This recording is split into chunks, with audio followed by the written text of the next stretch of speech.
Estava lembrando hoje de manhã, estava meditando, foram 5 missionários, pelo menos nós ouvimos aqui. Foi a missionária Daniele, sábado de manhã, missionário,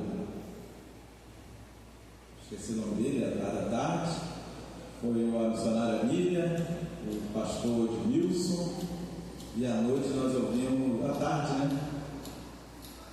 Ouvimos o pastor Ciro também.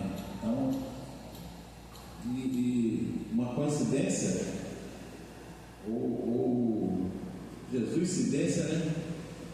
Que o foco principal, o pastor botou até no comentário que ele botou hoje, na mensagem que ele botou hoje, que os irmãos tinham um casal, né? O pastor Edmilson e a irmã Miriam, que são missionários lá da Albânia, aquela bandeira lá, vermelha da águia lá atrás. E tinha outro missionário Ciro, que vai para Sérvia, e também de 2 países são dos Balcãs, da Península Balcânica, e é um local onde o Evangelho é muito difícil de entrar, faz parte da janela 1040. E há uma dificuldade grande, assim como toda a janela 1040, do Evangelho entrar nesse país. Então, o foco, claro, a missionária falou aqui de Moçambique, as missões que ela foi lá, outros países da África, mas acho que o foco principal foi os Balcãs. E nos apontando, né? Nós podemos orar, eu falado muito sobre isso, obrigado. Falado muito sobre isso, sobre oração. Temos que sempre ter os missionários como alvo da nossa oração. Temos sempre que contribuir com missões. E quem tem um chamado, atender o chamado, né? E o foco, Márcio, o missionário, falou sobre isso. Não é um missionário, quero ir para fora, mas não começa da onde está. Então, missões, o missionário que começa a fazer missões no local onde está, na sua família, na sua rua, no seu bairro, no seu estado, e depois Deus envia. Eu não conheço, já conheci muitos missionários, já fui líder de missões, já dei apoio a missionário, estava em Brasília, e eu não conheço nenhum missionário que não tenha sido um evangelista, um missionário local antes de ser enviado para o campo. Então, todos eles são extremamente preocupados com missões locais, missões urbanas. E o foco dessa conferência foi justamente missões urbanas, missões que são feitas onde nós moramos. E foi muito edificante. Tenho certeza que aqueles que assistiram, aqueles que participaram, foram edificados, renovados, que o nome do Senhor foi glorificado. E a lição de hoje, sobre salvação, nada mais é daquilo que os missionários vão fazer. Vão pregar salvação em Cristo Jesus. Eles não vão fazer outra coisa no campo, a não ser a pregação de Jesus Cristo. Que Jesus salva, que Jesus cura, que Jesus liberta, que Jesus leva para o céu, vai voltar. Então, a lição de hoje caiu, não foi programada, mas caiu muito bem. Depois da conferência missionária, nós vamos falar sobre salvação. Lição de número 11, está ali no quadro, né? Lição de número 11: a salvação não é obra humana. Data de hoje, 16 de março de 2025. Então, o tema da lição: a salvação não é obra humana. Vai passar uma. Aí, obrigado. O texto áureo está em Tito, capítulo 3, versículo 5.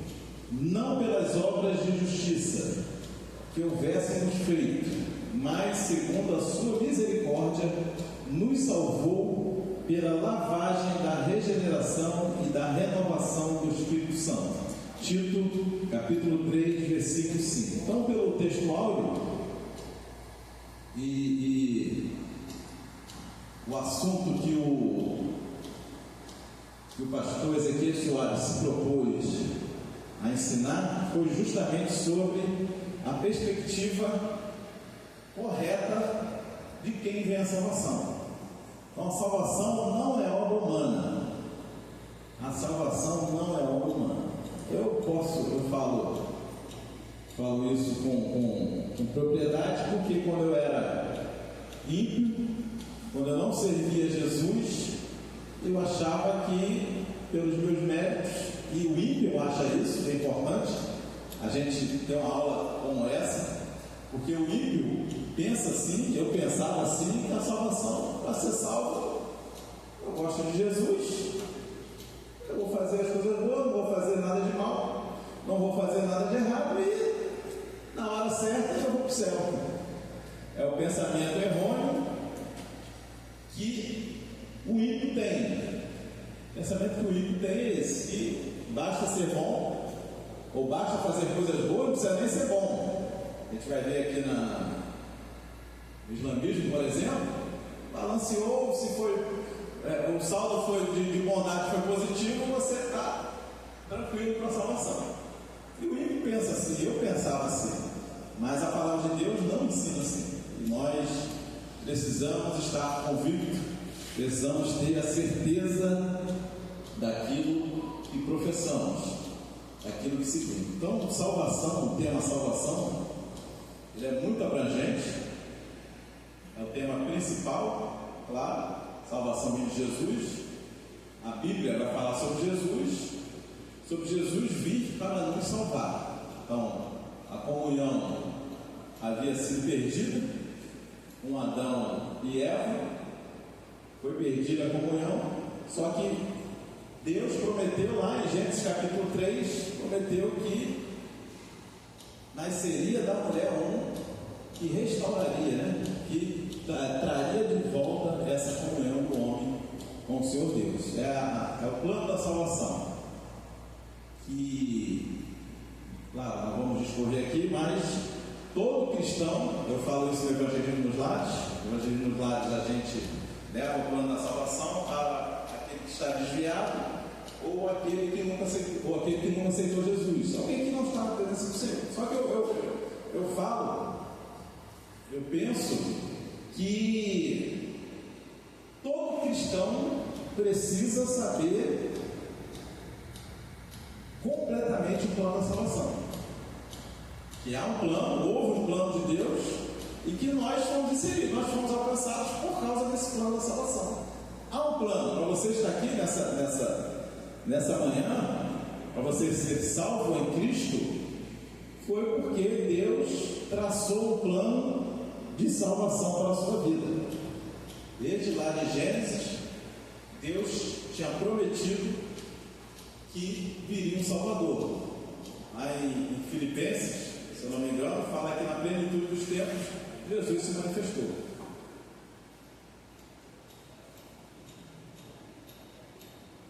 Então nós precisamos, todo cristão precisa saber do plano da salvação. Tem dentro do plano da salvação, dentro de salvação, tem os processos da salvação.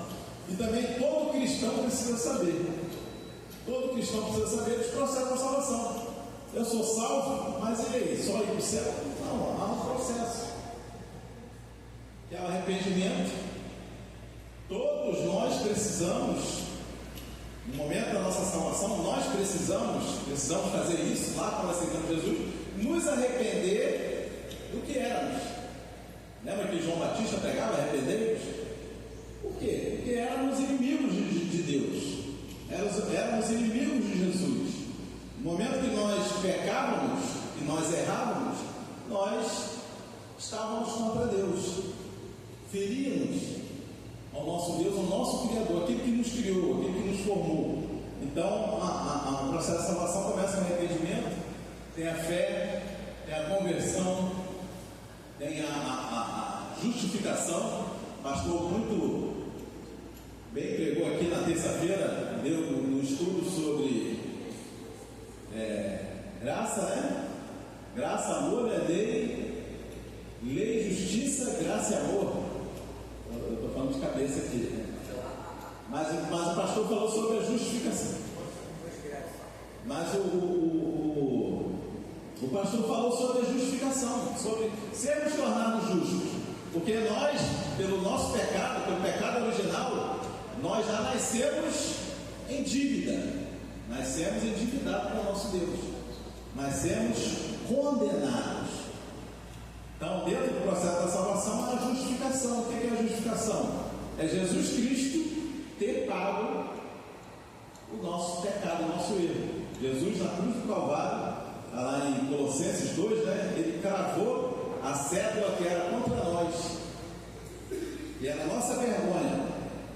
Jesus cravou ela na cruz, quando ele foi sacrifício por nós. E quando nós levantamos as mãos e aceitamos Jesus, nós recebemos essa justificação do nosso Deus, e somos justificados, somos tornados justos, né? Por isso que a palavra nos chama de justo porque fomos justificados por Jesus.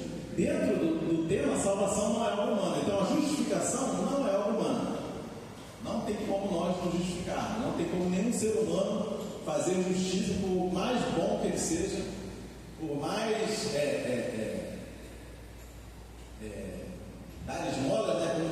Como eu vou dizer, contribuir, né? Para ajudar os pobres. A gente pode fazer isso tudo, mas não vai ser suficiente para a sua salvação, apenas, ou para a sua justificação, apenas aceitar Jesus Cristo como seu único e suficiente Salvador. É o único caminho, tá? Tem a regeneração, que é a lavagem, também é obra de Deus. Existe a santificação, existe a glorificação. Então esses são processos da salvação que também não está na lição. Eu me propus a falar sobre o que o autor botou na revista, que é o que precisamos saber, porque o tema do trimestre é combatendo as heresias, né? Defesa da fé cristã, combatendo as antigas heresias que se apresentam com nova aparência. Então nós precisamos combater, principalmente porque muitas dessas heresias atraem, né? Salvação por boas obras, com o olhar humano, com o olhar natural, colocando um olhar de ímpio, né? Levando isso para anos atrás, quando eu era ímpio, entre achar que a salvação, é o que o ímpio pensa hoje, achar que a salvação é por méritos próprios, ou a salvação foi obra de Cristo, e qualquer um aceitando a Cristo vai ser salvo. O ímpio, ele vai achar que a salvação por boas obras é o caminho correto. Esse é o pensamento ímpio, esse é o pensamento natural. Então por isso que essas seitas, né? Essas heresias são de fácil aceitação para o ímpio. Eu, antes de me converter, eu conversava muito com o espírita, kardecista, e tinha amigos no trabalho também que eram da candomblé, e muitos falavam em boas obras, isso é bonzinho, isso e isso é o que o ímpio acha, é o que o homem natural acha, né? Você vai falar para o homem natural que um ladrão, um assassino, ouve a pregação do Evangelho, o Espírito Santo convence ele do pecado, da justiça e do juízo, ele se arrepende dos seus pecados, aceita Jesus como seu único e suficiente Salvador. Você vai falar isso para o ímpio vai aceitar, eu não aceitar. Tem muito crente que não aceita, é uma realidade. Tem crente que não aceita isso. A pessoa foi má a vida toda, fez maldade a vida toda, mas ouviu a pregação do Evangelho, se arrependeu, se converteu e é salvo em Cristo Jesus. É isso que a palavra fala. Mas para o homem natural é difícil aceitar isso. É muito mais fácil aceitar que a salvação vem pelas boas obras. E essa lição vai mostrar justamente a salvação, ela nunca vai ser alcançada pelas obras humanas. Nunca. Amém? Temos o textual, a verdade prática, está lá no quadro. Passou já? Eu demorei, né? A verdade prática: a salvação é um ato da graça soberana de Deus, pelo mérito de Jesus Cristo, e não vem das obras humanas. A salvação é um ato da graça soberana, do favor imerecido. O que é graça? É o favor que Deus nos dá sem a gente merecer. Então a salvação é o favor que Deus nos faz sem a gente merecer. Através de quê? Através dos méritos de Jesus Cristo. Então por isso Cristo precisou vir aqui e vencer, ser traído, ser humilhado, mas ele venceu, não pecou e morreu na cruz pelos nossos pecados. Então ele foi sacrifício pelas nossas vidas. Então os méritos da nossa salvação, os méritos que fazem com que nós sejamos salvos, são todos de Jesus. Não vai ser eu ser bonzinho, não vai ser eu ser liberal com o meu dinheiro, ajudar nas esmolas, não vai ser eu fazendo a obra, não vai ser eu cantando, pregando, não vai ser isso que vai fazer com que eu seja salvo. Nada disso traz a salvação. A carteirinha de membro da igreja não traz a salvação. O título de pastor, de presbítero, de evangelista, de diácono não traz a salvação. O que traz a salvação para as nossas vidas foi o mérito de Jesus Cristo na cruz do Calvário. Só isso. Então a verdade prática, ela nos mostra que não vem das obras humanas. E isso é fácil de se confundir. O ser humano, psicologicamente, ele tende a achar que por ser bonzinho, por fazer as coisas certas, que está ok. Eu fui líder de adolescente muito tempo, fui líder de jovens há algum tempo, fui professor desde Brasília, eu era professor de jovens, professor de adolescentes, fui professor aqui, fui professor em Rio Grande, de jovens. Então, e não só jovens, também nas outras áreas, lidando com os adultos, fui líder de novos convertidos, fui líder de missões, e uma tendência natural, não só aqui, estou falando desde Brasília, é que o ser humano ele tem a tendência natural, o ser humano o cristão, de que os seus erros podem ser compensados pelos seus acertos. Porque eu canto, porque eu evangelizo, porque eu prego, porque eu louvo. Esse erro aqui Deus não vai se preocupar. Não é assim que a palavra diz. Não há essa compensação. A obra humana, ela não é suficiente. Não é. O mérito da salvação é todo de Cristo. É graça de Deus, é todo de Cristo. A nossa parte, que aí não precisa ser cantor, não precisa ser pastor, não precisa ser evangelista, não precisa ser obreiro, não precisa ser músico. A nossa parte é crer. É crer no Senhor Jesus. Essa é a nossa parte. Crer. E aí, desde o novo convertido, desde o zelador, o obreiro, quem quer que seja, ele só precisa crer em Jesus para a salvação. Efésios, leitura bíblica em classe, Efésios 2, do 1 ao 10. Vamos fazer uma leitura alternada. Eu leio os ímpares, a igreja, os pares. Amém? Só o Paulo e o Léo. Está aí na revista, Efésios capítulo 2, do 1 ao 10. Eu vou ler os ímpares, a igreja e os pares. Diz assim: e vos vivificou, estando vós mortos em ofensas e pecados, em que no momento andastes segundo o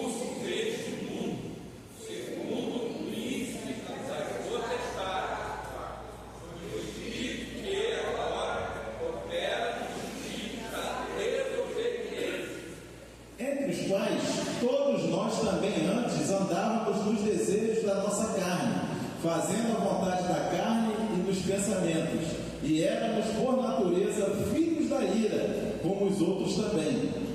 Mas Deus, que é riquíssimo em misericórdia, pelo seu muito amor, com que nos amou, estando nós ainda mortos em nossas ofensas, nos vivificou juntamente com Cristo, pela graça sois salvos. Ele nos ressuscitou juntamente com Ele e nos fez assentar nos lugares celestiais em Cristo Jesus, Para mostrar nos séculos vindouros as abundantes riquezas da sua graça, pela sua benignidade para conosco em Cristo Jesus. porque pela graça sois salvos, por meio da fé, e isso não vem de vós, é dom de Deus. Não vem das obras para que ninguém se glorie, porque somos feitos. Porque somos feitura sua, criados em Cristo Jesus, para boas obras, as quais Deus preparou para que andássemos nelas. Amém. Glória a Jesus.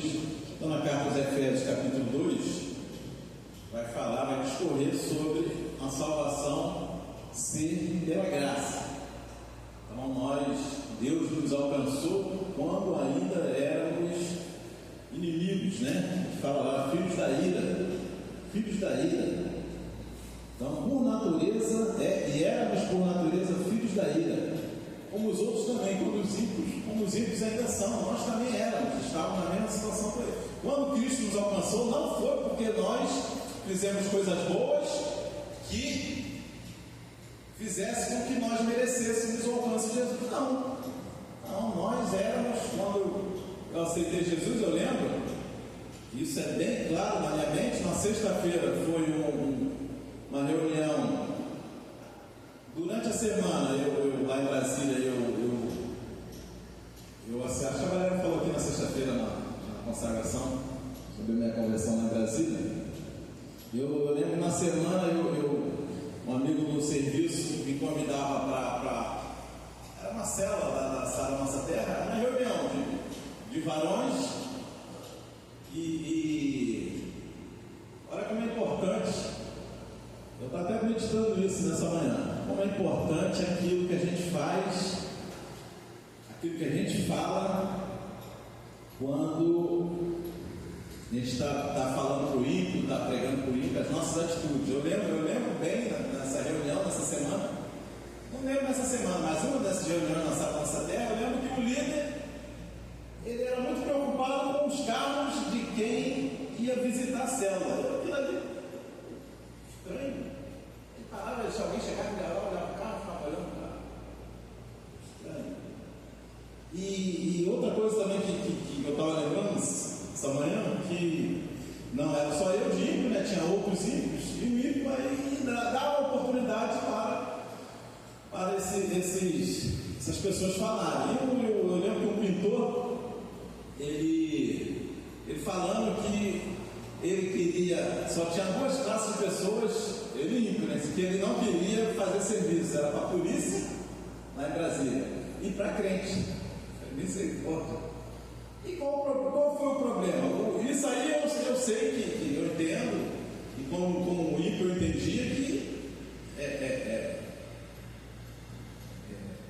que eu vou dizer, é normal o ímpio reclamar, né? O ímpio, a gente faz evangelismo dos lados, aqui a gente escuta muita reclamação dos ímpios, então é normal, mas o que eu não achei normal foi a refutação que não houve. A refutação digna, uma refutação bem feita daquilo que não é a realidade, daquilo que aquele pintor estava falando. Então, isso eu lembro até hoje. Me converti em 2003, 17 anos. Então, tem 17 anos, eu lembro até hoje. E aí, nessa semana da minha conversão, na sexta-feira, tinha uma Assembleia de Deus dentro da vila onde eu morava, e tinha uma reunião de varões. nos lares. Então, cada semana na casa do meu, eu fui nessa sexta-feira, os amigos também do quartel me convidaram, e eu fui muito agradável, ficando pastor, era muito, os estudos dele eram muito tremendo, ele era muito, como é que eu vou dizer, carismático. O pastor, ele era grandão, 2 metros de altura, era bem gordão, ele fez a cirurgia bariátrica, mas ele era grandão, 2 metros de altura, só que era cativante, de ouvir ele falar era cativante. Aí eu lembro que tinha brincadeira, tinha dinâmica, tinha a pregação da palavra, a ministração da palavra, tinha um apelo. Aí eu lembro que ele fez o apelo, não foi nem ele, foi outro irmão lá em Campo Grande agora, pastor, fez o apelo, na época ele era presbítero, e eu quase, sabe, por isso que a gente fala, um obreiro, alguém chega, porque assim, na sexta-feira eu não me converti, porque não chegou ninguém do meu lado e falou, quer ir lá? Se chegasse do meu lado e falasse, quer ir lá, eu iria. Aí ninguém chegou, poderia ter sido a última oportunidade. Deus foi misericordioso. E aí ninguém chegou, eu não aceitei. Aí no sábado, eu estava de serviço, churrasco no quartel, cerveja, bebi todos, que já é errado, né? Serviço e bebendo, mas ímpio não quer saber. E só que eu tinha falado para a Valéria, quase que eu fui. Se alguém tivesse me dado um toque, eu teria ido. Claro que a Valéria é inteligente. A primeira coisa que ela falou para o pastor na escola dominical domingo foi isso. Aí quando chegou a noite, foi até a missionária aqui de Nilópolis, até morando no Brasil de novo, já trouxe ela aqui, missionária Miriam, e na pregação ela falando sobre Isaías 6, né, o ano que morreu o rei Uzias. E é interessante, né? Porque quando eu estava para aceitar Jesus na sexta-feira, uma das barreiras ninguém chegou, e uma das barreiras eu ficava pensando, mas isso, e aquilo, e a bebida, e o futebol, ficava pensando naquilo ali. Claro, se chegasse alguém eu iria, mas não chegou. E no domingo a pregação foi essa. No ano que morreu o rei Uzias, eu vi o Senhor, Isaías fala, e ela ministrando, o que te impede, o que te tira da presença do Senhor? Ela falou que o Isaías era primo do rei e que alguma barreira Isaías tinha, até que chegou no capítulo 6, no ano que morreu o rei Uzias. Então ela, o que tem que morrer na sua vida para você vir para Cristo Jesus? Eu lembro que quando a administração foi, eu fui e aceitei Jesus, e aí nesse dia, como a Maria já falou, o pastor foi lá, grandão, botou a mão, quando eu vi, eu estava lá na frente, já chorando, aceitando Jesus Cristo como único suficiente Salvador. Então, aí eu meditando hoje, o que é importante para a gente que já aceitou Jesus? Cuidado com o que a gente fala, cuidado com a resposta que a gente dá do ímpio quando está na presença de outro ímpio, para quem é próprio ímpio, porque dependendo da nossa resposta, vai marcar a vida dele. Então isso é muito importante. E as nossas atitudes na presença do ímpio, na presença daquele que não conhece Jesus, porque eu lembro que eu entrava na igreja, eu ficava observando tudo. O ímpio, quando entra aqui, não é o ambiente dele, ele fica observando tudo. Ele sabe quem está conversando, ele sabe quem não está prestando atenção no culto, ele sabe quem está atrapalhando. O ímpio, ele vê tudo. A gente está acostumado, às vezes a gente sempre vê que tem um irmão conversando, um irmão distraído. Então a gente tem que tomar muito cuidado, porque a salvação é algo importantíssimo. É o mais importante das nossas vidas, né? Ter o nome escrito no livro da vida é o mais importante. Então, está ali na introdução, o apóstolo Paulo mostra nessa leitura bíblica, na leitura lá de Efésios, o contraste, eu deixei marcado aí, entre o estado espiritual da miséria humana e a restauração da comunhão com Deus. Então Paulo deixa bem claro a miséria humana que nós estávamos no estado de miséria humana. Por mais bonzinho que a gente fosse, por melhor filho, por melhor esposo, por melhor esposa que a gente fosse, estávamos num estado de miséria. O ímpio, todo ímpio, ele pode ser o mais bonzinho que seja, ele está diante de Deus num estado espiritual de miséria. Então, não importa quem seja, não importa o que tenha, não importa o que tenha feito, o estado espiritual do ímpio é um estado de miséria, que é o estado espiritual que nós estávamos antes da nossa conversão. E contraste a isso vem a restauração à comunhão com Deus, que foi perdida lá em isso a gente vê no plano da salvação. Essa restauração era necessária, foi perdida lá no Éden, com Adão. Então o ímpio, todo ímpio precisa restaurar essa comunhão com Deus. Enquanto ele não aceitar Jesus, essa restauração não está feita. Então por isso ele está no estado de miséria espiritual. Então, quando aceitamos a Jesus, há uma restauração da comunhão com o nosso Deus. E é isso que Paulo está falando aí na leitura bíblica em classe. Além disso, Paulo deixa claro que a impossibilidade de qualquer pessoa angariar a salvação por meio do seu próprio esforço, e até mesmo de desejar a salvação ou sentir a necessidade de Deus, senão por intervenção divina direta por meio do Espírito Santo. Então, aqui Paulo deixa claro, é bem claro, não é esforço humano. O ímpio, ele não tem nem o desejo de ser salvo. Ele não tem nem o desejo de ser salvo. Paulo deixa claro aqui nessa leitura. O ímpio não sente a necessidade de Deus. Como eu falei aqui no início, como eu pensava e como o ímpio pensa, que as suas atitudes, ser bom, fazer coisas boas, é o suficiente. Ele acha, eu achava, e o ímpio acha, e vocês achavam, que é suficiente ser bonzinho. Eu não preciso me render a Deus, não preciso me entregar a Deus. Só o Espírito Santo que convence, né? A palavra de Deus, o Espírito Santo convence do pecado, da justiça e do juízo, e é real.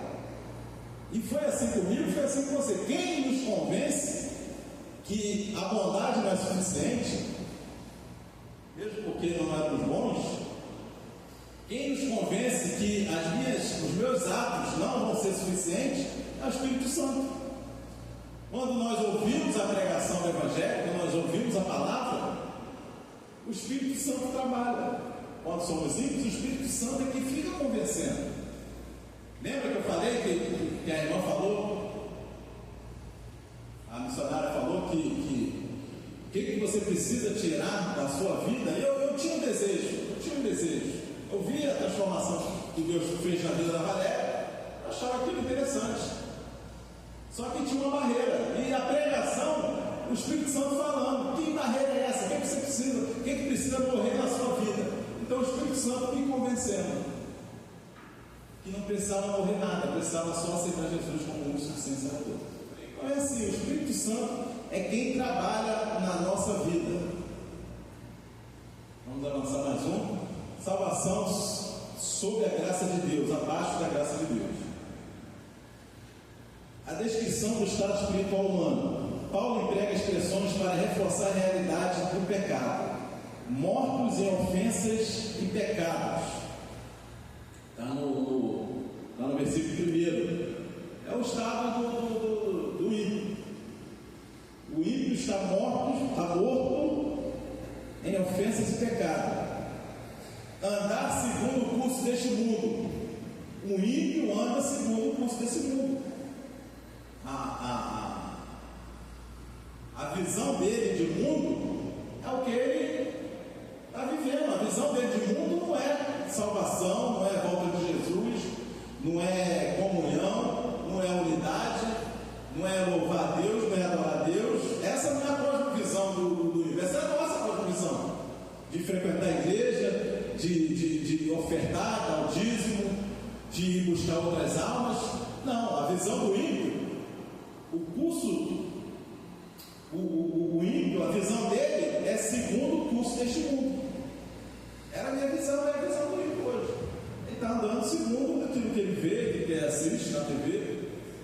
aquilo que ele vê os amigos dele fazendo, essa é a cosmovisão dele.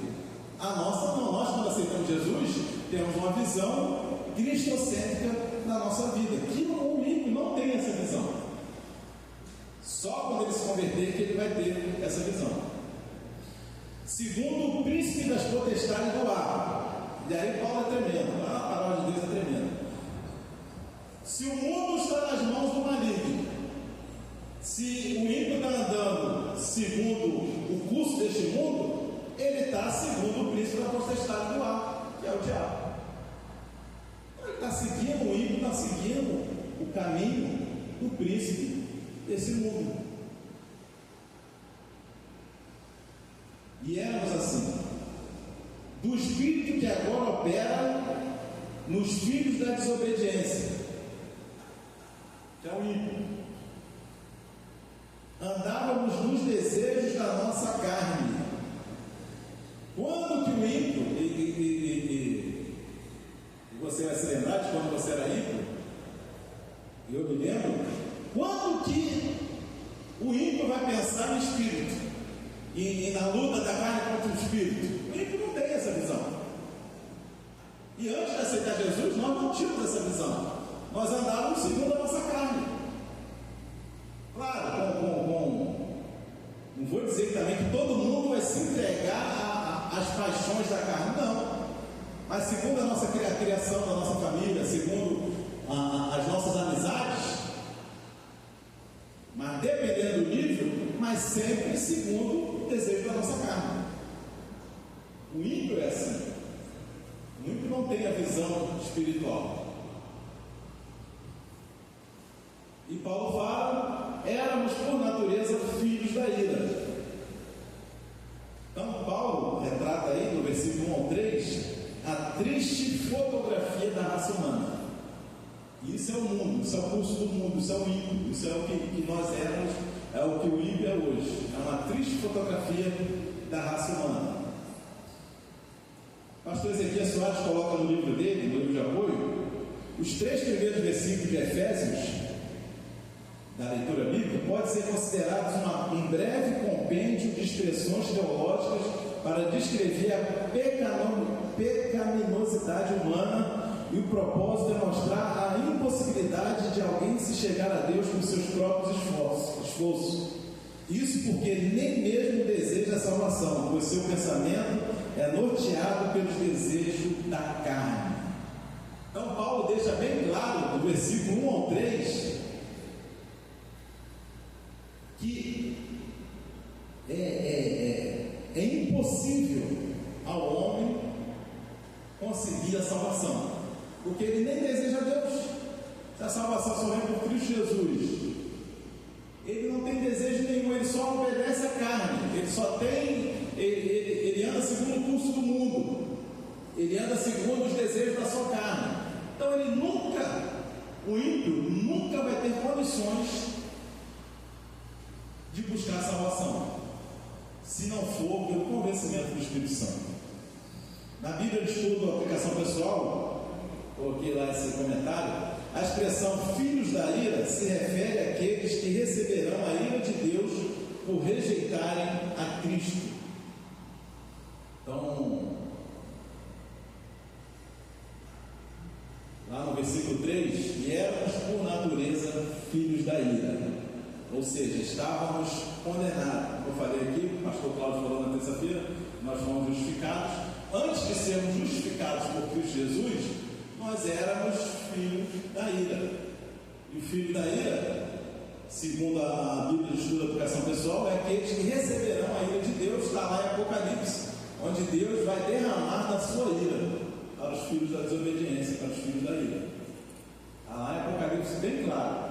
O juízo de Deus sobre os filhos da ira, sobre aqueles que são desobedientes, sobre aqueles que não aceitaram Jesus, sobre aqueles que não tiveram seu nome escrito no livro da Bíblia.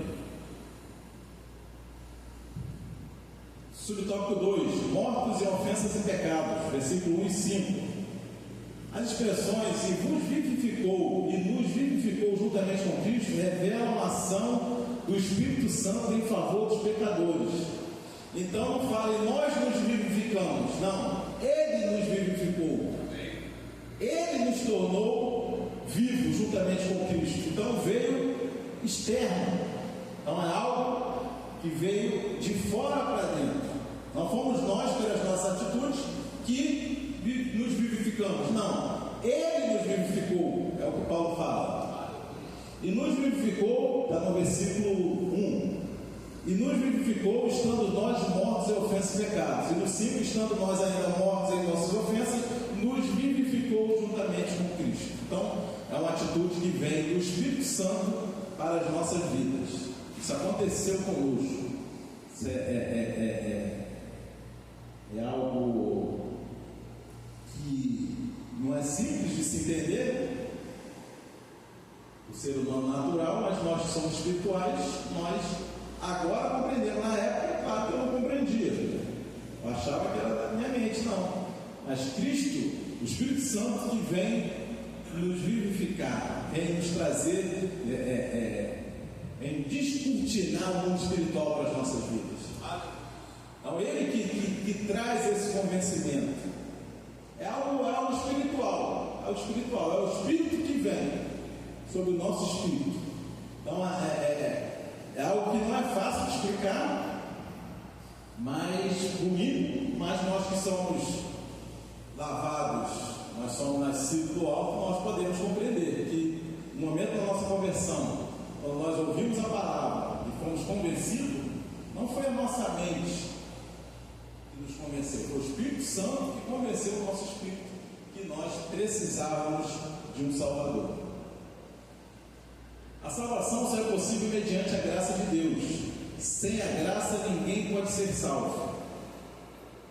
Em Efésios 2, do 4 ao 5, as expressões mortos em ofensas e pecados são uma metáfora para descrever o estado da queda espiritual. Morte espiritual quer dizer que a humanidade caída está separada de Deus e não significa aniquilação espiritual total. Então, tem 3 tipos de morte, né? Morte espiritual, morte natural e morte eterna. No plano da salvação a gente leva esse estudo. Então, quando Deus falou para Adão que quando ele comesse da árvore do conhecimento do bem e do mal, ele queria morrer. E ele morreu espiritualmente. Ele não morreu fisicamente. Ele não teve a morte natural quando ele comeu o fruto. Mas naquele momento houve a morte espiritual, a separação do homem com Deus. Tanto é que ele é expulso do paraíso. Tanto é que ele já começa a ter medo. Ele vai tentar se vestir com as folhas, porque justamente ele tem entendimento de que ele está errado, que ele pecou. E o pecado faz a separação do homem com Deus. O que separa o homem de Deus é o seu pecado. Deus é santo. Importa que nós, para termos comunhão com Deus, precisamos estar em santidade. Porque o que nos faz, a palavra de Deus fala que o que faz separação entre o homem e Deus são os nossos pecados. Então houve essa morte espiritual para todo homem, que só vai ser resolvida no momento que aceita Jesus. Que aí a volta da comunhão. A morte espiritual é a separação do homem com Deus. E quando aceitamos a Jesus como único suficiente Salvador, a restauração dessa comunhão. Não é isso que nós lemos anteriormente? A volta dessa comunhão, então aí não, quando aceitamos Jesus, não estamos mais mortos espiritualmente. Por quê? Porque Ele nos vivificou. Ele nos vivificou. E aí estamos vivos espiritualmente novamente.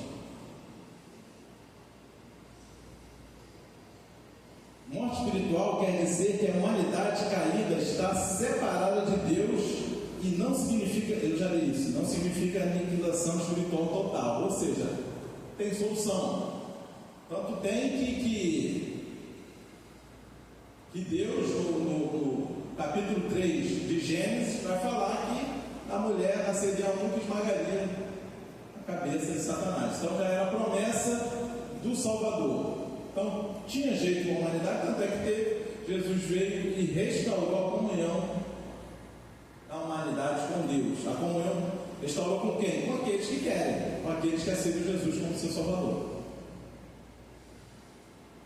Mas as vossas, o último parágrafo aí, mas as vossas iniquidades fazem divisão entre vós e o vosso Deus, os vossos pecados encobrem o seu rosto no vós, para que vos não ouça. Foi o que eu falei, está lá em Isaías 59:2. Que faz separação entre o homem e Deus, e tem que ser assim, porque Deus não suporta o pecado. Então há a separação que separa o homem, o ímpio, de Deus são os seus pecados. Por isso nós não podemos pecar. Por isso nós precisamos viver em santificação. Precisamos buscar a santificação. Vamos ser perfeitos? Não, vamos errar. Mas temos que buscar, temos que nos santificar. Temos que ler a palavra, temos que orar. Temos que ter uma vida de santidade, cada vez mais, para que essa comunhão com Deus seja cada vez maior. O Provérbio vai falar que a vereda do justo é como a luz da aurora, vai brilhando, brilhando até ser dia perfeito. A nossa aproximação com Deus, ela tem que ser hoje maior do que ontem e amanhã maior do que hoje. Ninguém pode regredir na comunhão com Deus. Nós temos que nos aproximar cada dia mais. Subtópico 3, a exegese dos versículos 8 a 10. Está tudo na revista aí. Tem algo a mais, mas aí. Essa passagem elimina qualquer tentativa da salvação com ajuda humana ou de esforço adicional para completar a obra de Cristo. Então, aquilo que eu falei, nem para a salvação inicial, né? As obras humanas podem contribuir, pode ser capaz de operar isso no homem, e nem depois que ser salvo, aquilo que eu fizer, as obras que eu fizer, fazer com que eu mereça, eu fique merecendo a salvação. Não são as obras. As obras, Tiago vai falar isso, elas têm que ser consequência. Se eu fui salvo, se eu não era merecedor, se Cristo teve que morrer na cruz do Calvário por causa das minhas atitudes, e agora eu entendi, eu compreendi isso, e eu sei que Ele conta com as minhas ações para o crescimento do reino dele, eu tenho que ser ativo na obra de Deus. Entendeu? Isso é consequência da mente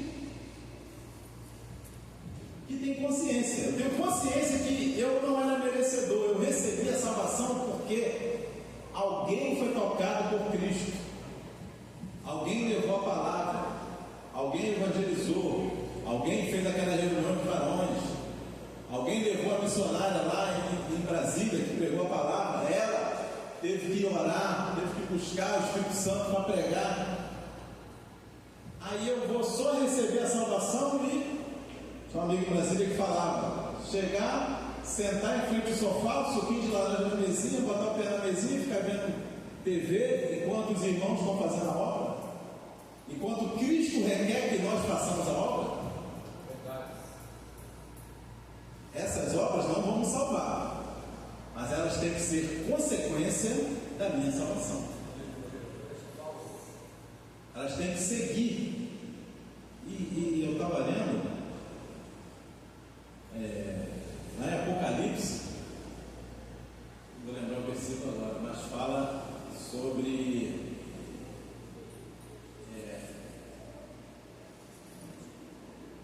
deixa eu tentar achar aqui. Não estou pensando.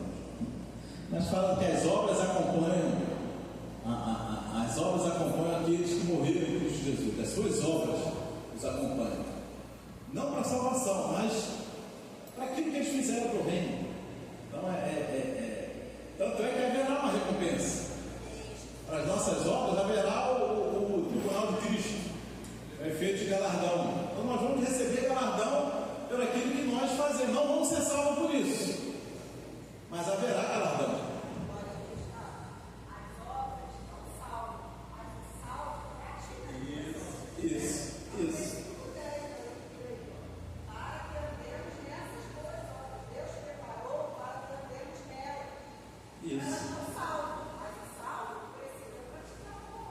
é consequência natural.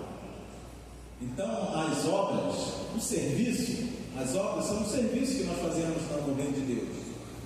Então, ele deve ser, o que Paulo está falando aqui, o que Tiago fala, é que é uma consequência natural para aquele que recebeu a salvação. A consequência não só. Quando a gente para pensar, pessoas foram presas por causa do Evangelho.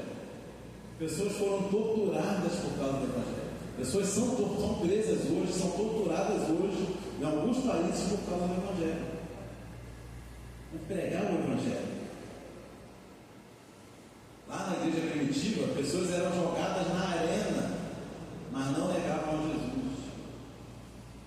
Então elas faziam o serviço do reino de Deus. Pode ler.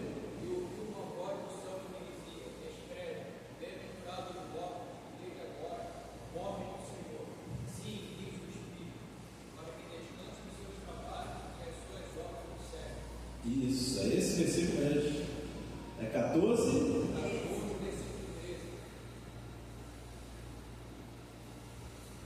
Apocalipse 14, 13. Vamos ler ali, vamos ler aqui para o pessoal. Caso ouvir. 14, 13. E ouvi uma voz do céu que me dizia: escreve. Tem duas. Até estou preparando uma mensagem sobre isso. Tem duas passagens que falam sobre onde João ouve uma voz do céu que fala para escrever. Acho que é Apocalipse 14 e Apocalipse 19. E as duas falam sobre a ida para o céu. E ouvi uma voz do céu que me dizia: escreve, bem-aventurados os mortos que desde agora morrem no Senhor. Sim, diz o Espírito, para que descansem dos seus trabalhos e as suas obras o sigam. Então o crente, ele vai se converter, ele vai fazer a obra de Deus. É o natural, não é isso que vai salvar ele. Como é o tema da lição sobre salvação na obra humana, não são as nossas obras que vão nos salvar, mas as nossas obras são consequências da nossa salvação. A nossa mente, a nossa consciência.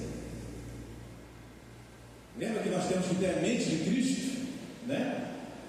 A mente de Cristo vai querer fazer o que Cristo fez. O que Cristo fez, irmãos, é muita coisa. Então é isso que nós devemos buscar. Trabalhar como consequência. E isso nos ajuda no nosso crescimento espiritual. Ali onde? Graça significa favor imerecido, o favor divino do qual não somos merecidos. Já falei sobre isso. A salvação é pela graça de Deus, mediante a fé em Jesus, e não vem das obras, pois não se trata de uma recompensa. Como eu falei, então a salvação não é recompensa, porque ninguém merece. Por mais bonzinho que o ser humano seja, ele não vai merecer a sua salvação. Então, o ímpio pensa o contrário. Eu pensava o contrário, mas não é isso que a palavra de Deus. A palavra de Deus diz que não. A salvação é pela graça de Deus, mediante a fé em Jesus Cristo. Vocês são salvos, está lá em Efésios 2, 8 e 9, nós já lemos, né? Vocês são salvos pela graça por meio da fé, isso não vem de vocês. É uma dádiva de Deus, não é uma recompensa pela prática de boas obras, para que ninguém venha a se orgulhar. Essa está na nova versão, esqueci, NVT. Isto é dom de Deus, se refere à salvação pela graça e não à fé. Então, o dom de Deus, a parte de Deus, é a graça da salvação. A nossa parte é fé. Essa é a nossa parte. Então, nós precisamos ter fé, nós precisamos crer. Nós precisamos crer no sacrifício de Jesus. Nós precisamos crer no poder de Deus. Nós precisamos crer na graça de Deus. Então, a graça é a parte de Deus. O Robertson escreveu: a graça é a parte de Deus e a fé é a nossa parte. A fé é o meio e a salvação é o fim. O meio vem antes do fim. precisamos, é um dos processos da salvação, é parte do ser humano ter fé. Não tem como. E não tem como. Eu ouvi a pregação e não queria nada naquilo que acredito e consegui ser salvo sem crer. Não preciso crer. A nossa parte é crer. E essa fé, ela vai nos mover. Essa fé, ela vai nos mover, vai nos inclinar para as coisas espirituais, para as coisas de Deus. Então a fé é importante para a nossa salvação, mas também é importante. Eu tenho fé nas coisas relatadas na palavra de Deus, eu vou querer viver essas coisas para a minha vida. Quanto maior a minha fé, ainda que seja do tamanho do grão de mostarda, eu vou querer buscar as coisas do céu. Sem fé, eu não vou buscar as coisas de Deus. Se eu não tenho fé, se eu não creio, quem não crê não vai buscar as coisas de Deus. Agora, nós que cremos, precisamos buscar as coisas de Deus e buscar cada vez mais, nos envolver cada vez mais e saber da nossa pequenez, saber que nós somos fracos. Pastor falava sempre aqui, né? Os méritos são de Deus. Os méritos da nossa salvação são de Deus. Os méritos do meu serviço para a obra de Deus são de Deus. Aleluia. O crédito é sempre de Deus. Nós vamos ser beneficiados, nós vamos para o céu. Mas o mérito pelo que você faz, pelo que você louva, pelo que você prega, pelo serviço que você faz na obra de Deus, os méritos são de Deus. Os méritos são de Cristo Jesus. Então precisamos entender. Mas a fé, ela vai nos levar a isso. O leio anjo. Não é mais.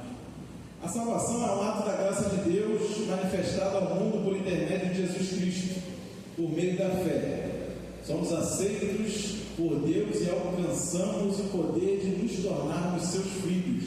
Na revista Ensinador Cristão. Então, a salvação é um ato da graça de Deus manifestado ao mundo por intermédio de Jesus Cristo. Não tem outro meio. É só através de Jesus Cristo. Não há nenhum outro tipo, nenhuma outra possibilidade de salvação que não seja através de Cristo Jesus. E aí a revista fala por meio da fé. Revista Ensinador Cristão também. As obras não podem contribuir para a nossa salvação, mas as boas obras são resultado da salvação. Aquilo que nós falamos. Recebemos a vida para glorificarmos a Deus, e uma maneira de glorificarmos a Deus é praticando boas obras. Então o nosso serviço no reino de Deus glorificam a Deus.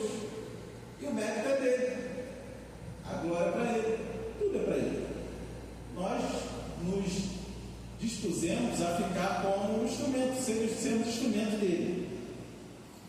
Próxima página. A Bíblia de Estudo, aplicação pessoal. Nós estávamos mortos em nossos pecados, mas Deus, éramos rebeldes contra Ele. Isso tudo Paulo falou.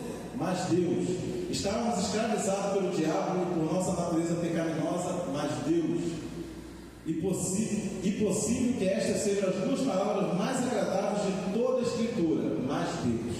Então, tudo era de errado para nossas vidas, mas Deus providenciou um remédio, providenciou um antídoto.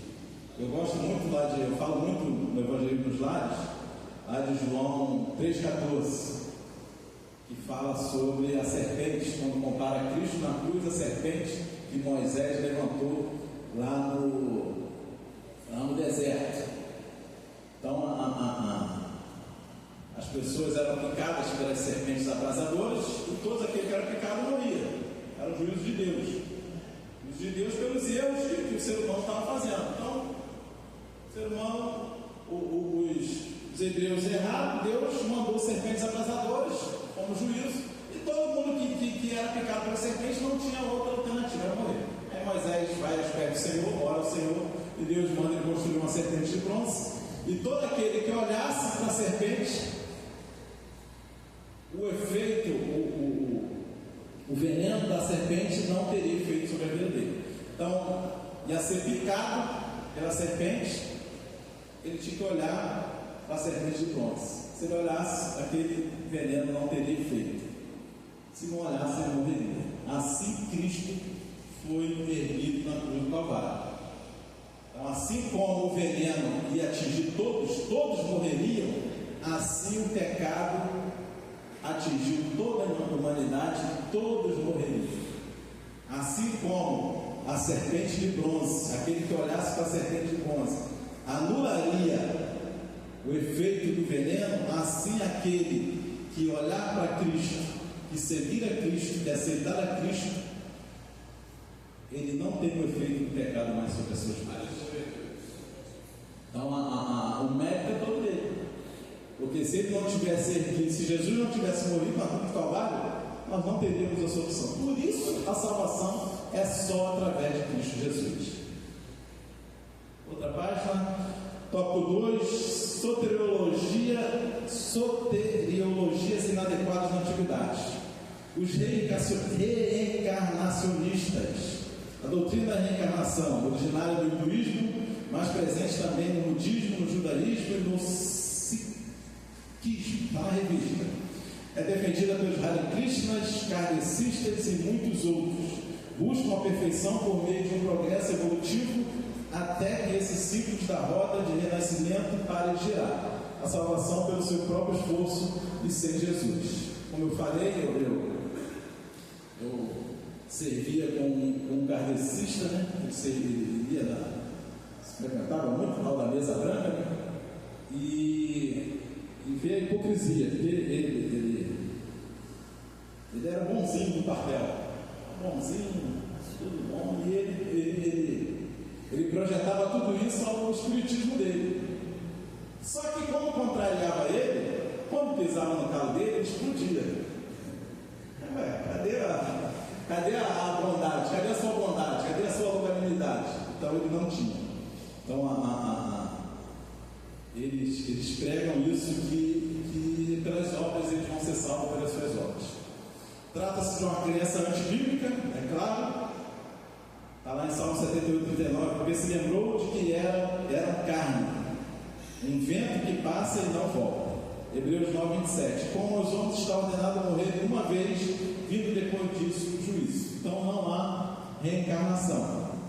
Nós não temos isso. E passando Jesus, está em João 9, do 1 ao 13. E passando Jesus, viu um homem cego de nascença, e os seus discípulos lhe perguntaram, dizendo: Rabi, quem pecou? Este ou seus pais, para que nascesse cego? Jesus respondeu: nem ele pecou, nem seus pais, mas foi assim para que se manifestem nele as obras de Deus. Então, e também não podemos confundir a doutrina reencarnacionista, porque sempre a reencarnação vai ser em outro corpo, com a ressurreição. A ressurreição nós vamos ressurgir no mesmo corpo. Então, reencarnação é uma coisa, ressurreição é outra. Ressurreição é bíblica, reencarnação não. O pastor Ezequiel Soares colocou no seu livro de apoio: o registro mais antigo da crença reencarnacionista aparece nos Upanishadas, a parte mais importante dos Vedas, escritos sagrados do hinduísmo, datado de 2000 a.C. A maior parte dessas crenças é derivada do hinduísmo, e na atualidade o mais conhecido no Brasil é o sistema kardecista, que são os espíritos. O espírita é o espiritismo do lado branco, é o espiritismo negro, que é do bandismo, né? Mas no caso aqui o mais conhecido é o kardecista. O termo reencarnação significa voltar na carne, pois seus adeptos acreditam que na morte física a alma não entra no estágio final, mas volta ao ciclo de renascimento, evoluindo ou regredindo. Outros creem que a alma pode ser transmigrada para seres inferiores, como animais, e até mesmo insetos, com movimentos de Hare Krishnas na atualidade. Então, Ezequiel Soares escreveu isso, e o reencarnacionista ele crê nisso. Tem duas correntes, tem várias correntes, uma que vai evoluindo, né, até encontrar o seu nirvana, no caso lá nas religiões indianas, e tem outros que acham que pode regredir, pode subir animal, pode vir um inseto. né? Se ele matar uma barata, você pode matar alguém. Então é totalmente antibíblico esses ensinamentos. Os galacionistas, está no subtópico 2, é o nome dado aos legalistas judaizantes opositores de Paulo, lá na Galácia. Está em Gálatas 1,7, o qual não é outro, mas alguns que vos inquietam e querem transformar o Evangelho de Cristo. Na NVT, eu coloquei aí a nova versão, mas que não são boas novas de maneira nenhuma, estão sendo perturbados por aqueles que distorcem deliberadamente as boas novas de Cristo. Então Paulo estava incomodado porque eles estavam pregando um outro Evangelho. Esses judeus convertidos ao cristianismo queriam que os gentios observassem a lei de Moisés como condição para a salvação. Nós já estudamos isso aqui, né, sobre os judaizantes, que queriam que aqueles que se convertiam a Cristo sem ser do judaísmo, queriam que eles se transformassem em judeus, se convertessem ao judaísmo e depois a Cristo. E era um ensino totalmente errado. A verdade bíblica é que, pelas obras da lei, nenhuma carne será justificada. Então, não era se tornando judaizantes, e principalmente eles tinham que obedecer às leis alimentares e a lei, né, do judaísmo, para que, mais ou menos isso, para que se tornasse merecedor de Cristo.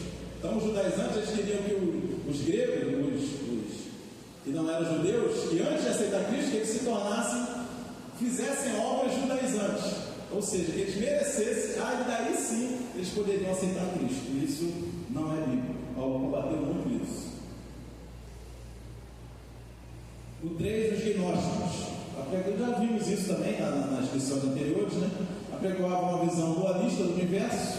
O maniqueísmo foi fundado por Mani na Pérsia. O ensino de Mani é o seguinte: o universo é composto do reino das trevas e do reino da luz, e os dois lutam pelo domínio da natureza do ser humano. Não há essa luta, né? O missionário falou que ontem, não foi missionário ou missionário, né? Não há luta entre Deus e o diabo, não há essa luta, não tem condições. Deus é vencedor, pronto. E aí aqui ele passa alguns versículos que falam sobre isso, mas não há essa luta. Então o gnosticismo, o maniqueísmo está totalmente errado. O diabo, aí eu botei lá na outra, o diabo não tem poder suficiente para medir força com Deus, nem dá para começar a conversar. Lá no final, salvação é para todas as pessoas. Atos 17:30. Mas Deus, não tendo em conta os tempos da ignorância, anuncia agora a todos os homens, em todo lugar, que se arrependam. Então a pregação é para toda a humanidade. João 3,16, né? Fala que Jesus veio para todos, porque Deus amou o mundo de tal maneira. Então Deus amou o mundo de tal maneira que enviou o seu Filho Jesus. Ele enviou para todo mundo.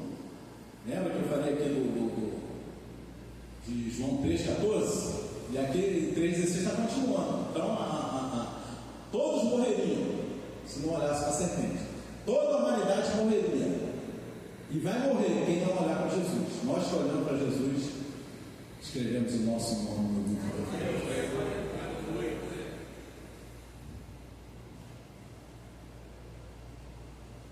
3. Para encerrar, as soteriologias inadequadas de hoje. Então, o islamismo, nós já estudamos sobre o islamismo, já falamos sobre isso em outras aulas, mas o Ezequiel Soares ele vem alternando aquilo que o islamismo, assim também como o Testemunho de Jeová, falando muito, aquilo que ele vem combatendo nessa área. Então, falamos sobre o Espírito Santo. Semana passada foi sobre o pecado, semana retrasada sobre o Espírito Santo, sobre a cristologia e o que essas seitas, o que elas combatem contra essas doutrinas. Então, na doutrina da soteriologia, o islamismo, ele crê na salvação do seguinte jeito. Então, segundo essa religião, se as boas ações superam as más, tal pessoa irá para o paraíso. Ele não fala nem anular as más, né? Então, se tem as boas ações, vamos dizer que as boas ações estão lá em cima, as más estão quase chegando, mas as boas são mais do que as más, então ele alcança a sua salvação, ele irá ao paraíso, né? Ele irá ao paraíso dele lá. Por isso que eles explodem na Guerra Santa, né? Amarram os navios, explodem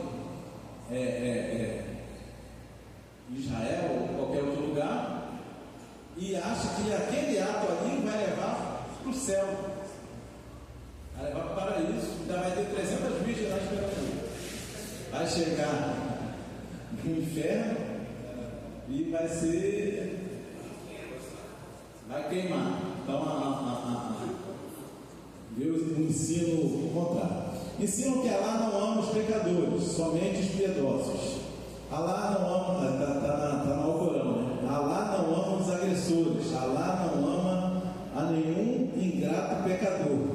Como é que Alá não ama os agressores, mas eles, muitos se desviando da fé deles mesmos, explodem, agridem outras nações e são pela guerra. Então é uma contradição. O Alcorão afirma 24 vezes que Alá não ama os pecadores.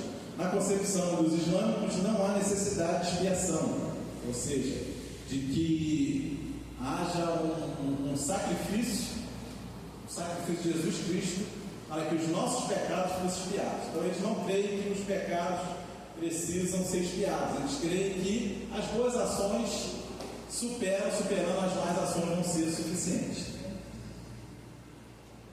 A salvação no contexto deles é por mérito, pelas obras.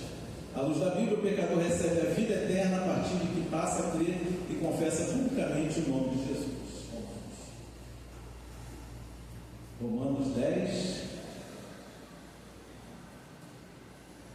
9 e 10. As testemunhas de Jeová, vou falar rapidamente. Jorge está aí, os adolescentes já também. Pedir já os músicos para vir aqui para cima. Os testemunhos de Jeová, a salvação não está em Cristo. Os testemunhos de Jeová a gente cruza muito com eles aí. Então essa lição, esse trimestre é muito importante, irmãos, para você estudar, você saber o que falar, né? Então o que eles pensam sobre salvação? Salvação não está em Cristo, mas na organização religiosa. Então para eles a salvação não está em Cristo. Existem dois grupos de salvos: a classe dos ungidos, tem direito aos céus restrito a 144 mil, está lá em Apocalipse, e a classe da grande multidão que vai herdar a terra. Então, vamos ver que é uma complicação. Então, eu já ouvi alguém falar isso, que os que estão seguindo hoje, eles já sabem que os 144 mil já estão separados, que eles não fazem parte dos ungidos, que eles serão a grande multidão que vai viver aqui na terra, que vai herdar a terra, né? Não tem o Espírito Santo, né? Para eles é uma força ativa. Então, para eles não há o convencimento do pecado, da justiça e do juízo. E Jesus não é o mediador deles. A Bíblia nos ensina a refutação que nós precisamos saber. A Bíblia nos ensina que não existe cristão sem o Espírito Santo e que não seja feito filho de Deus. Mas se alguém não tem o Espírito Santo, o Espírito de Cristo, esse tal não é dele. Está lá em Romanos 8, 9. Então, esse já é um grande problema para os testemunhos de Jeová. Então, aquele que não tem o Espírito Santo, Romanos 8, 9 fala, esse tal não é dele. Então, nós precisamos ter o Espírito Santo em nossa vida. João 1,12, mas a todos quanto receberam, deu-lhes o poder de serem feitos filhos de Deus, aos que creem no seu nome. E a conclusão, vou pular o mormonismo. Somente pela graça é possível chegar-se a Deus. É a misericórdia divina que leva as pessoas ao arrependimento. Não é a graça de Deus, é a misericórdia de Deus que vai levar o ser humano ao arrependimento.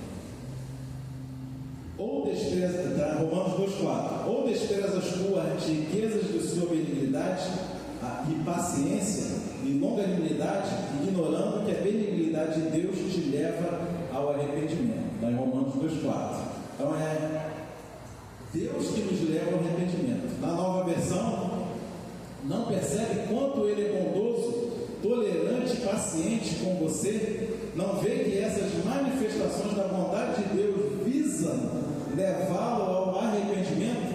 Então a manifestação de Deus é para que leve o ímpio ao arrependimento. Então Deus se manifestou na minha vida em 2003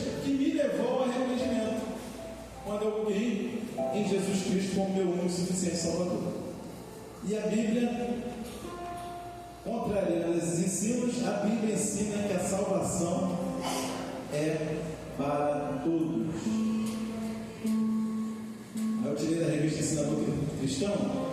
Assim como no passado primitivo da igreja, há muitos atualmente que não aceitam a suficiência da fé em Jesus como meio para alcançar a salvação e sobrecarregam a igreja com ensinamentos que distorcem a compreensão da graça divina. Então, assim, já lá na antiguidade já havia os ensinamentos acerca do mérito pela obra, da salvação pela obra. Então a revista Ensinador está falando que desde a igreja primitiva já havia esses ensinamentos que distorcem a compreensão da graça divina. Em seu discurso alegam ser as obras um requisito para desfrutar da salvação. Então, como eu falei aqui desde o início, as obras não salvam. As obras são consequência da salvação em Cristo Jesus. Então nós estamos aqui porque Cristo teve misericórdia das nossas vidas. E nós cremos, né? Nós precisamos crer. A nossa parte é crer em Cristo Jesus. É levar. A partir do momento que nós entendemos isso, nós levamos isso para outras pessoas. Nós automaticamente, naturalmente, vamos querer que não só os nossos parentes, os nossos entes queridos, os nossos vizinhos, os nossos colegas de trabalho, os nossos colegas de escola, não só eles, mas como foi dito aqui em toda a conferência missionária, todos sejam alcançados por Cristo Jesus.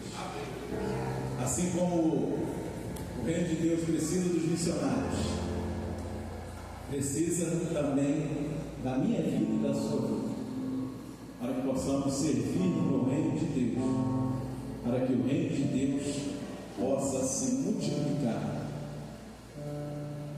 Eu não lembro se foi um comentário, se foi aqui na conferência. Não, acho que foi um vídeo que eu vi.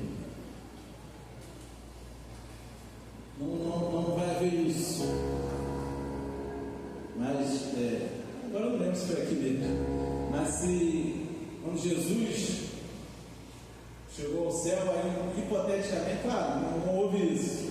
Mas se fosse perguntado a Jesus, você subiu, fez a sua obra, agora a igreja está cumprindo o papel que você fez na terra.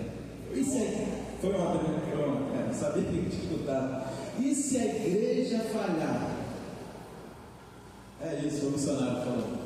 E se a igreja falhar? A igreja somos nós, lembra disso? E se a igreja falhar? Qual o plano dele? Não tem plano dele. A igreja não vai falhar. Cristo é o cabeça da igreja. A obra vai ser feita. Você fazendo ou não, Cristo espera que você faça. Cristo espera que você contribua. Mas a obra será feita. Vamos estar de pé. Espero que todos tenhamos compreendido. A salvação não é obra humana. Não é obra humana. A salvação é graça de Deus, mediante a minha e a sua fé. Possamos compreender isso, possamos combater as heresias que falam quanto a isso, porque elas estão crescendo. Como foi falado aqui, o islamismo está crescendo na Europa. Há uma previsão de toda a Europa ser islâmica, ser do islamismo. E cresce aqui também no Brasil, claro, com uma proporção menor. Mas nós precisamos combater. Nós precisamos viver o Evangelho, viver a fé em Cristo Jesus, crescer em Cristo Jesus, crescer cada dia, obedecer as doutrinas bíblicas. Salvação é o que nós temos de mais importante em nossas vidas. Salvação é o que nós temos de mais importante na nossa vida. Lembra que eu falei dos processos da salvação? O pastor falou aqui na terça-feira sobre a justificação. Nós fomos tornados justos, vamos querer ser condenados de novo, ser alvo da ira de Deus lá em Apocalipse? Longe de nós. Tenho certeza que ninguém vai querer isso. Mas nós precisamos cuidar, nós precisamos caminhar, crescer em fé, crescer em comunhão com Deus, crescer em comunhão com Deus. E só se cresce em comunhão com Deus, tendo comunhão com Deus, tendo comunhão com a igreja, frequentando a igreja, os cultos da igreja, os ensinos da igreja, as atividades da igreja. Isso tudo faz parte do nosso crescimento. Amém? Senhor Deus Todo-Poderoso, Pai, como somos gratos ao Senhor, Pai. E sabemos que, como foi falado, Pai, não há obra que possamos fazer para que sejamos merecedores da salvação, mas a Tua graça nos alcançou, Senhor. A Tua misericórdia, Senhor. Nós éramos ainda pecadores, nós éramos os Seus inimigos, Pai, mas o Senhor já nos amava, o Senhor já queria o nosso bem, o Senhor nos alcançou, Pai. Por isso nós estamos aqui, porque nós fomos convencidos pelo Espírito Santo de Deus, Pai. Fomos convencidos da justiça, do juízo, Pai, dos nossos pecados, e precisávamos nos arrepender, Pai, e somos gratos por isso, Pai. Oh Deus, e que esse desejo, Pai, de levar isso para outras pessoas também esteja em nossos corações, Senhor, e buscar almas para o Teu reino, porque sabemos que a Tua vontade é que todos sejam alcançados, Pai, e nós queremos ser instrumentos nas Tuas mãos, Pai, para que o Teu nome seja glorificado. Abençoa a Tua igreja, Senhor. Oh Deus, continua enriquecendo a Tua igreja, Pai. Continua se manifestando na Tua igreja, Senhor. Oh Deus, multiplicando, Pai amado, o Teu reino aqui na terra para a glória do Teu nome. Nós te agradecemos em nome de Jesus. Amém e amém. Glória a Jesus. Podemos sentar. Vamos aos aniversariantes da semana.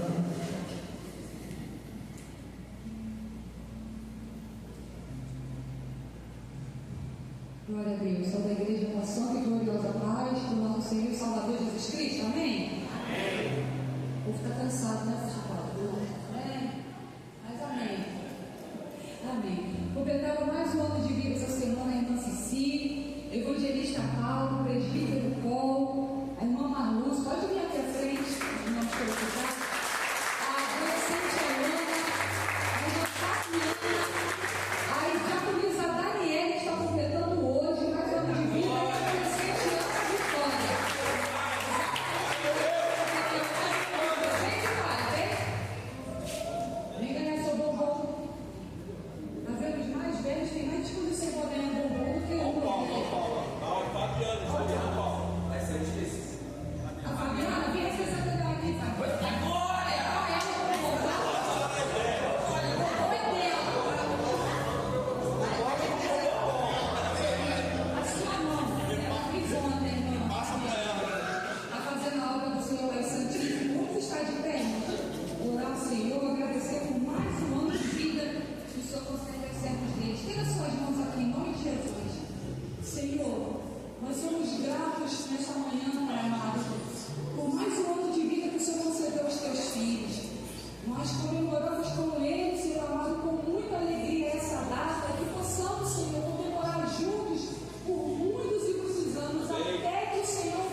Irmã Lei, pode me louvar? Ah, puxa aqui, mas próximo domingo, irmã Lei voltou de toda a atividade, já estava trabalhando ontem ali na cozinha. E cadê o outro irmão falou? 107? 227. Cadê o irmão falou? Oi? A igreja acompanha então.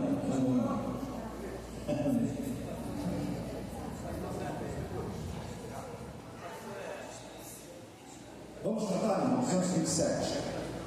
Dá-nos. Amém. Irmãos, louvo ao Senhor pelas irmãs que ficaram. O pastor liberou hoje, estão algumas irmãs que estavam na cantina. Irmãs vieram às 6 horas da manhã aqui, ficaram o dia todo. Manhã, café da manhã, almoço, ficaram emendaram à tarde, fizeram café à tarde, entre a tarde e a noite só saíram aqui depois do ensino. O pastor justamente liberou essas irmãs, muitas delas já trabalharam no retiro, trabalharam aqui, então muito justo essas irmãs estarem, inclusive algumas irmãs secretárias, algumas irmãs professoras da EBD. Então, louvo ao Senhor pela vida dessas irmãs, todos trabalharam. E lembrar elas que trabalharam no retiro em março está bem agitado para elas. Trabalharam na conferência e tem o café da comunhão no último domingo de março. Amém? Amém. Só que aí agora é com a cooperação de todos os irmãos, vai ser bem mais simples. Amém? Glória a Jesus. Vamos cantar então, irmãos, outros irmãos vem à frente para contribuir essa oferta da escola dominical. Eu autorizo para ficar na escola dominical. Estão entendendo? Por isso que o Gustavo tem essa liberdade de tirar essa oferta da escola dominical. Eu autorizo para que fique na escola dominical. Claro que a oferta da ceia é da igreja toda. Os irmãos entenderam? Amém, irmãos? Bom. A oferta, pega ali, por favor. A oferta da escola dominical eu autorizo para que fique na escola dominical. E a oferta da ceia é para a igreja toda.